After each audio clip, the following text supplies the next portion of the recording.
Hello বন্ধুরা, welcome to my new blog. আজকে আবার একটা নিয়ে চলে এসেছি তোমাদের সামনে ভিডিও।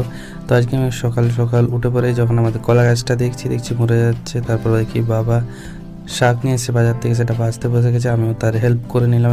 তারপরে আমার মাথায় আসলো যে আজকে নিজের জন্য নয়, একটু অন্য কারোর জন্য কিছু করা যাক। তার জন্য বাড়িতে থাকা কিছু জিনিস, যেমন একটা খোলা, কিছু দড়ি আমি পেয়ে গেলাম। তারপর সেগুলোকে বেঁধে এভাবে রেডি করে নিলাম। তারপর সেটাকে একটা পারফেক্ট জায়গা মতো বেঁধে দেওয়ার জন্য ঠিক করলাম। তারপর জায়গা মতো সেটাকে বাঁধার জন্য গেলাম, দেখলাম ওখানে বাঁধলে সেটা নড়ছে, পাখি বসলেও পড়ে যেতে পারে। তারপর একটা অন্য জায়গাতে বেঁধে দিলাম। তারপর জল নিয়ে আসলাম সেটাকে দেওয়ার জন্য। যতক্ষণে আমি জলটা ঢালছি ততক্ষণে তোমরা সাবস্ক্রাইব বাটনটাকে প্রেস করে দাও, আর ভিডিওটাতে একটা লাইক করে দাও। আর ভিডিওটা ভালো লাগলে কমেন্টে বলো। তোমরাও বাড়িতে বানাতে পারো এইসব সরঞ্জাম দিয়ে। পরে এগুলো তোমরা তোমাদের বাড়িতেই পেয়ে যাবে। আর যদি এটা থেকে একটা পাখিও জল খেয়ে যায় তো আমার মিশন আজকে কমপ্লিট হয়ে যাবে। তারপর দেখি বাবা মা দুজন কলা গাছটাকে